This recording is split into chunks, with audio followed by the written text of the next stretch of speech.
В далеком и, как мы сегодня понимаем, счастливом 2010 году в Париже, в Лувре, была открыта очень большая и важная выставка.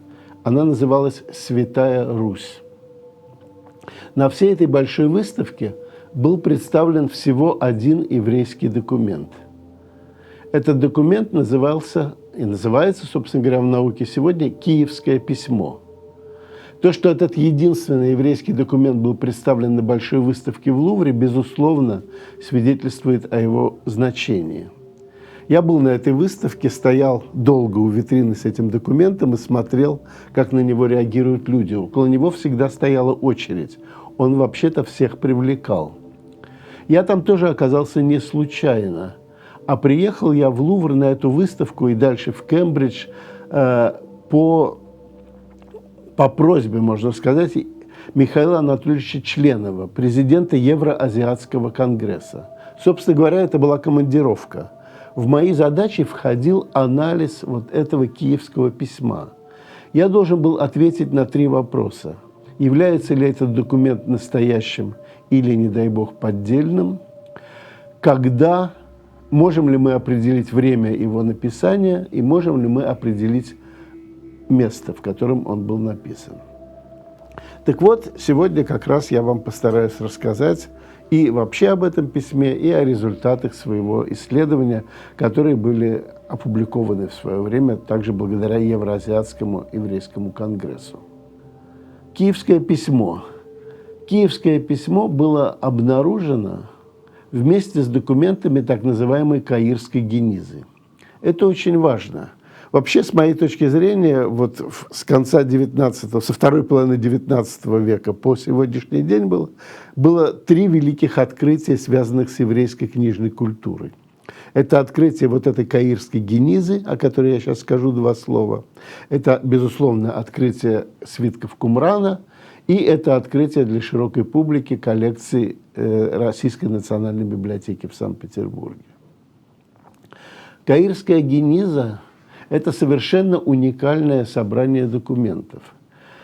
Для еврейской истории ситуация совершенно необычная. В одном и том же месте, в одном и том же здании существовала большая еврейская синагога в Фустате, в Старом Каире, с конца IX века по конец XIX века. Собственно говоря, она существует и сегодня, но мы говорим вот о тех документах. Эти документы никуда не передвигались, синагога не горела, слава Богу, ее не разрушали. Это совершенно действительно необычно для еврейской истории.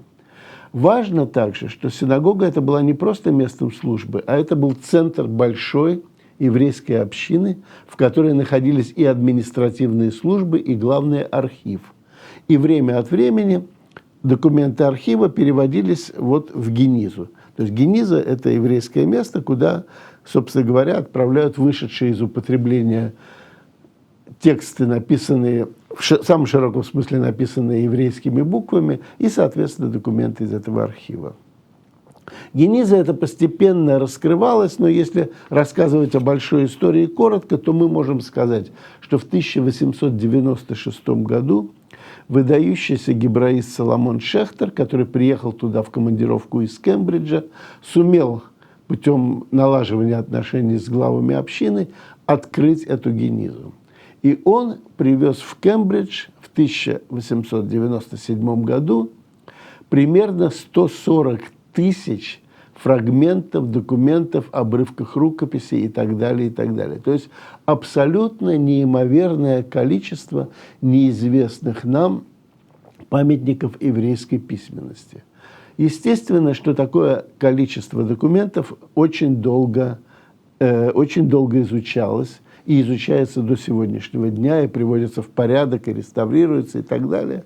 И поэтому также естественно, что вообще примерно через 100 лет, после того, как эти документы попали в Кембридж, происходили еще очень важные открытия.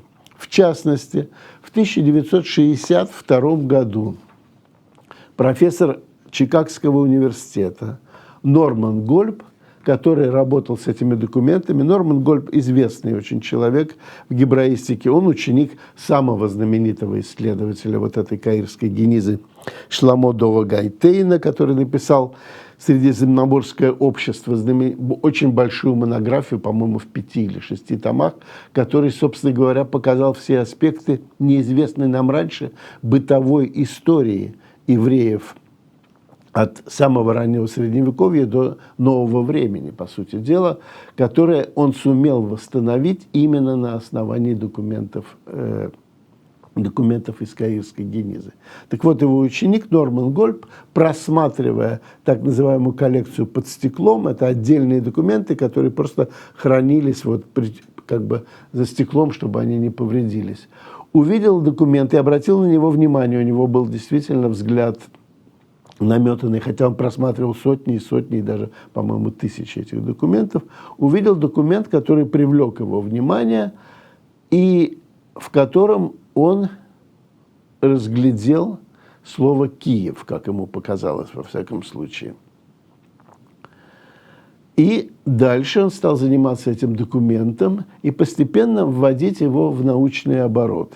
И вот сделал несколько докладов, потом опубликовал его сначала по-английски, потом даже вышло 2 издания публикации этого документа на русском языке. В чем, собственно говоря, суть дела? Перед нами, я вот, во-первых, вам хочу показать красивую обложку вот первого издания «Хазарские еврейские документы X века», внутри которого есть и текст этого самого документа, о котором мы говорим, киевского письма, и его перевод на русский язык. Теперь мне хочется показать вам сам документ. Вот он. Вот про него мы будем говорить. Посмотрите на него внимательно. То есть перед нами документ небольшого формата, написанный на иврите, сразу скажу, написанный высокопарным стилем, то есть человеком, который просто хорошо владел литературным ивритом. Суть документа проста. И документы такого рода, в принципе, нам известны. Это как вот это и есть часть самой интересной живой бытовой истории. Суть документа проста. Община, предположим в данном случае, что община, еврейская община города Киева, обращается к другим еврейским общинам по всему еврейскому миру и рассказывает историю, банальную, трагическую, человеческую историю. Достойный человек Яаков бен Ханука, из тех, которые обычно помогают другим, а не нуждаются в чьей-либо помощи, выступил, выступил поручителем за своего брата, а брат его взял деньги в долг у иноверцев.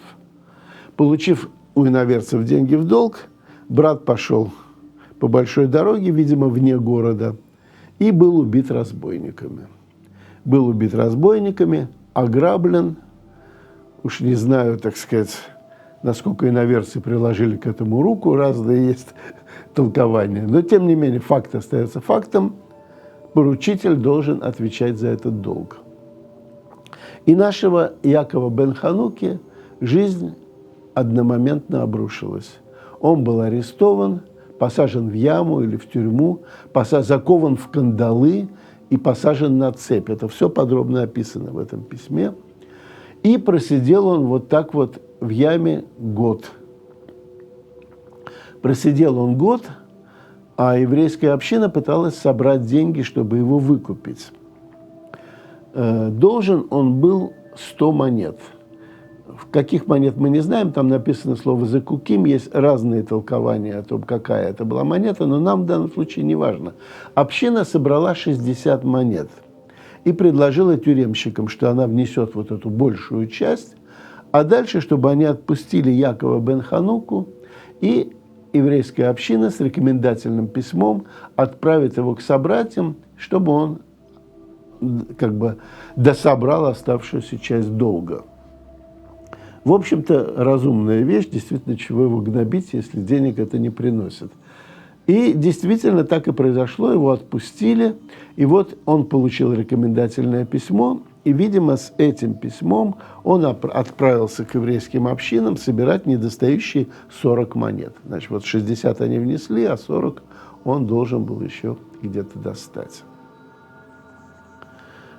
Письмо подписано, там, по-моему, 11, значит, человек, вот поручителей, да, 11, они за него подписались. Вот документ. В нем в одной строчке есть упоминание города Киева. Вот здесь вот эта строка, вот, сообщаем вам мы, община города, вот, который вот здесь читается. Здесь вот первая буква, с ней большие были проблемы, и я сначала считал, что вообще ее нельзя просто считать как ков, а дальше юд, вав, бейт, Киев, да? Но сегодня я думаю, что это правда. Она попала на сгиб, но в принципе сегодня ее читали в ультрафиолетовых лучах, и вообще понятно, что Голуб не ошибся. Здесь действительно упоминается Киев. Не очень понятно, это обращение к общине Киева или это обращение общины Киева к другим общинам еврейским. Но, может быть, в какой-то степени это и не так важно для нас сегодня. Для нас важно, что, безусловно, в Киеве в этот момент существовала еврейская община, и обращение ее к иноверцам или обращение к ней единоверцев имело смысл. Письмо недатированное, и Киев все-таки употребляется, это место, неоднозначно как место, в котором это письмо было создано. Исследователь Гольб, который ввел этот текст в научный оборот, он написал, что по палеографическим данным датировал это письмо первой половиной X века, даже более точно, чуть ли не там 930-940 годами. И как-то вот эта его датировка, она была естественным образом принята остальными учеными, историками, и, собственно говоря, вот она и сделала это письмо фундаментально важным для истории русской, и для истории еврейской, и для истории хазарской, вообще для истории, как говорится, бегадоль, в большом смысле слова. И вот здесь-то как раз, с моей точки зрения, и вот заложена некая мина замедленного действия или вот самый большой вопрос. И теперь давайте разбираться с этим письмом подробно. Я хочу только к нему вернуться. Вот посмотрите, кстати, это его оборотная сторона. Это очень важно для нас. Значит, у нас есть Каирская Гениза, синагога в городе Фустате, это старый Каир, в которой собраны не только вышедшие из употребления какие-то списки, но и собраны архивные документы. Можно предположить, что вместе с архивными документами в эту Генизу попало наше киевское письмо. Что мы видим? Мы видим безусловные складки, по которым нам понятно, что это письмо было сложено гармошкой. Оно было сложено вертикальной гармошкой и, видимо, еще свернуто пополам, посередине. То есть так сворачивают письма для того, чтобы с ними переезжать. Если письмо, так сказать, было изготовлено в самом Фустате, совершенно не обязательно это так делать. И не нужно просто. Дальше, посмотрите, вот еще, извините, я буду немножко перескакивать с темы на тему, но общая картина у нас потом получится. Это письмо, безусловно, написано профессиональной рукой. Это хороший, устойчивый почерк. Оно написано и профессиональной рукой, и человеком, владеющим высоким стилем иврита. Стилем, который сравним с еврейской литургической поэзией. Во всяком случае, так он начинает это письмо, он начинает его с красивого, в общем-то, поэтического или, по крайней мере, ритмизированного вступления. Значит, понятно, что это писал писец. Дальше, вот что меня сразу смутило. Устойчивая рука писца, но и рукой этого писца записаны все имена поручителей. Я просмотрел десятки, если не сотни, подобных писем, которые хранятся в Каирской Генизе. Любые письма, где люди за кого-то поручаются, являются свидетелями чего-либо, свидетели подписывают сами. Коряво, не коряво, как у них получится, может быть, они не очень грамотные. Но, в принципе, свои подписи они так или иначе ставят. Как в нашей русской культуре, да, крестьяне хоть крестик, но ставили собственной рукой. Единственный человек, который в самом низу как бы завизировал вот этот текст, и видно, что это другие чернила и другой почерк, это вот Ицхак Хапарнас, да, какой-то из главных членов общины, возможно, кстати говоря, и автор этого поэтического документа. Но тем не менее, раз весь документ, включая имена всех поручителей или свидетелей, написан одной рукой, это, вероятнее всего, копия. Что еще убедило меня в том, что это, скорее всего, копия? Вернемся к оборотной стороне. В большом количестве писем, которые сохранились, такого или подобного рода, во всяком случае, письма, где пытаются собрать деньги, да, из какой-либо общины, всегда эти письма складывались так, чтобы на обратной стороне можно было написать две вещи. Имя того, кто отправляет это письмо, и имя того, к кому оно адресовано. Это может быть от общины такого-то города, общине такого-то города. Это может быть от одного конкретного человека к другому конкретному человеку. Здесь, как вы видите, нету ни имени отправителя, ни тем более имени получателя. Значит, письмо у нас с гармошкой сделано, и оно не предусматривает конкретного получателя. Поэтому мне показалось логичным предположить, что когда отправляли в паломничество по еврейским общинам нашего героя Якова бен Хануку, ему помимо основного письма, которое он держал в руке, изготовили несколько копий, которые, собственно говоря, он должен был предъявить в те общины, в которые он пришел. И в данном случае, соответственно, он добрался до Каира, дошел до общины Каира и предъявил это письмо. Сам почерк, несмотря на то, что я сказал, что это почерк очень устойчивый, и видна рука профессионала, мало определяется. Он не похож на почерк, который существовал в столь ранний период, да, как его определил Гольб, то есть во всяком случае, первая половина X века, он не похож на восточный почерк. Еще проблема наша состоит в том, что у нас вообще-то мало данных по развитию палеографии, по развитию почерка еврейского в этот период. Но, тем не менее, мы видим, что это буквы квадратные, мы можем сказать, что это все разборчиво написано, и, наверное, можем сказать, что это какой-то почерк европейский периода становления квадратного письма. Вот как-то так его можно определить. То есть это точно было написано не в Каире. Это не то, что он пришел туда с документом, ему, скажем, дали денег и переписали себе копию того обращения, с которым он явился. Это явно копия, не переписанная на Востоке. Да более того, если бы ее переписывали для архива, совершенно не надо было бы ее складывать гармошкой. Как раз гармошка свидетельствует о том, что это письмо, безусловно, переносили. Письмо написано на пергамене. Это само по себе вообще-то интересно, потому что все-таки пергамен материал достаточно дорогой, его использовали для переписки более, условно говоря, сакральных текстов, да, или уж для текстов, которые вкладывали в тфилин, или в мезузу, или, я не знаю, естественно, библейских текстов. Частное письмо все-таки, скорее всего, писали на бумаге. Поэтому это может, а особенно если предположить, что у него было изготовлено несколько копий, с которыми он бродил по еврейскому миру, то, конечно, это интересно. О чем это свидетельствует, я, честно говоря, не знаю, потому что, с одной стороны, и я об этом писал, вообще это свидетельствует о том, что это ранний документ, потому что именно в ранний период больше использовали пергамен и меньше использовали бумагу.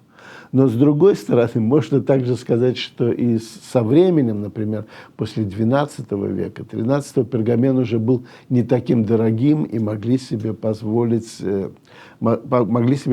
писать на нем частные письма. Сложно, вот я не знаю, как. Может быть, само по себе то, что это письмо написано на пергамене, как раз свидетельствует только о том, что он собирался в дальний путь и хотел иметь документ на твердом материале, который там у него не порвется, не сомнется и будет читабельный, и несмотря на все тяготы его путешествия. Еще такой физической характеристики этого документа можно сказать, что это 29 строк всего лишь. Размеры его 22,5 сантиметра на 14 сантиметров. Видна хорошо разлиновка, причем она сделана острым предметом по мясной стороне. Коричневые чернила. Все это говорит, конечно, о том, что это, безусловно, документ очень старый. И вообще-то хочется его действительно датировать, ну вот, скажем, действительно X веком. Что больше всего смутило меня в этом всем, вот в этой датировке? В принципе, конечно, лучше бы как бы не датировать так вот недатированные вещи, но вот что меня смутило. Я постараюсь сейчас увеличить немножко. Вот если вы посмотрите на последние строчки, вот, например, на вот эту строчку, здесь есть явная аббревиатура. Алеф, алеф, алеф и так далее. Над аббревиатурой стоят точки, как символы этой аббревиатуры. Ниже строчками вы видите имена поручителей. Имена между собой разделены вот такими графическими, условно говоря, стрелочками. Неважно, графически отделены одно от другого. Если мы вернемся снова к написанию города Киев, то вы увидите, что над последней буквой тоже стоит апостроф, которым обозначались географические понятия. Вот все эти элементы нам неизвестны из документов IX и X века. У нас, как у палеографов, сегодня есть представление, что вот именно графика стала появляться в еврейских документах позже, в веке в XI, а то, может быть, и в XII. Конечно, можно предположить, что вот теперь у нас есть доказательства, что она была и в более ранний период, но все-таки, скорее всего, это очень важный звоночек, который говорит о том, что не стоит нам торопиться и вот таким образом этот документ датировать. Здесь очень интересные проблемы, связанные с именами этих свидетелей. Я это как раз проблематики касаться не буду, потому что очень много спекуляций по поводу имен и славянского происхождения, и хазарского происхождения, и нормальных библейских имен, которые здесь фигурируют. Последняя строчка, которую вы, наверное, тоже сейчас увидите, написана явно кистью, черными какие-то тушью или чернилами, на непонятном языке. И тоже про эту строчку есть очень много спекуляций. Второй соавтор Гольба Прицак ее читал на хазарском языке и говорил, что здесь как бы эта подпись хазарского чиновника проверена, типа можете ехать дальше, все нормально. Мне кажется, что на сегодняшний день у нас нет возможности как-то однозначно это прочесть, а уж тем более я не специалист и читать это не буду. Я вот выписал себе, просто поскольку это очень важно, что про это написал член-корреспондент Академии наук, профессор Напольских. Он написал: с точки зрения лингвистической реконструкции хазарского слова из киевского письма, предложенной Прицаком, и прямо вытекающей из его прочтения рассматриваемой надписи, по-моему, это является абсолютно надуманной и невероятным, так сказать, чтением. И на этом, я думаю, про эту надпись больше говорить не надо. Тем не менее, даже если мы подведем вот какой итог, с моей точки зрения, перед нами копия оригинального документа, которая осела в архиве синагоги Фустата после того, как предъявитель его, значит, попросил свою суду, и будем надеяться, что его просьба была удовлетворена, деньги он получил там или в каком-то другом месте, и как бы все было дальше хорошо. После этого она попала, эта копия, в архив. Эта копия абсолютно верная, она безусловно древняя. Мне не кажется, что это правильно датировать ее, во всяком случае, по палеографическим или кадикологическим, то есть по изучению материала, по каким-то параметрам первой половины X века. Но нет сомнения, что это древнее свидетельство, еще одно, можно сказать, свидетельство о том, что в Киеве существовала еврейская община. Можно добавить, что, видимо, в Киеве. И, видимо, она не была достаточно обеспечена, и все-таки вот 100 монет они не смогли собрать, чтобы уже его выкупить, а не гонять по всему миру человека, который год просидел в тюрьме и, наверное, вообще был ослабленным. Тем не менее, это безусловное свидетельство того, что община там существовала. Мне кажется, вот я все время надеюсь на то, что пройдет еще какое-то время, собственно говоря, небольшое время. И я бы даже сказал, что это время сегодня уже наступило, но еще не наступило для таких документов, как наше письмо из Киева. Так вот, наступит время, когда точные науки идеальным образом помогут нам датировать, а может быть даже и локализовать подобного рода документы. Сам пергамент, чернила, вот это самое гуашь или там, не знаю, краска, которая находится, все это вместе, безусловно, может быть исследовано химиками, физиками, там, ДНК этого дела сделать.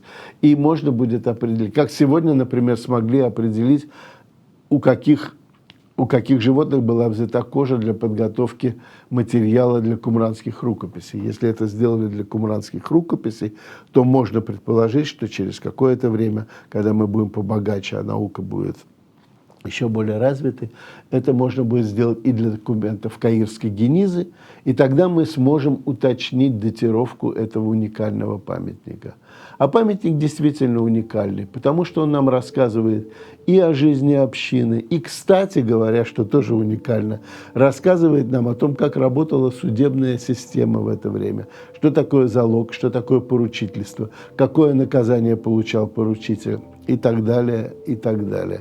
Ну и еще раз, что для меня особенно интересно, оно написано почерком, который мы не до конца сегодня можем идентифицировать как квадратный, ну, такое вот, все-таки квадратное письмо, конечно.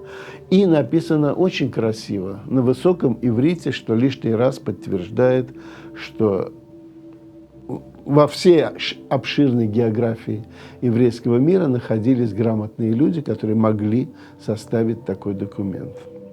Так что, мне кажется, совершенно не зря, что он был выставлен на выставке «Святая Русь», и совершенно не зря стояла очередь к витрине с этим документом, чтобы с ним познакомиться. Большое вам спасибо.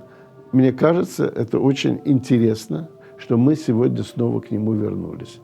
Друзья, я хочу всех призвать подписываться на канал «Идеи без границ». Не просто подписываться. Оставляйте свои комментарии, они нам очень важны. Я буду рад любым комментариям на мою лекцию. Но вообще «Идеи без границ». Канал, рекомендованный от всего сердца. Вперед!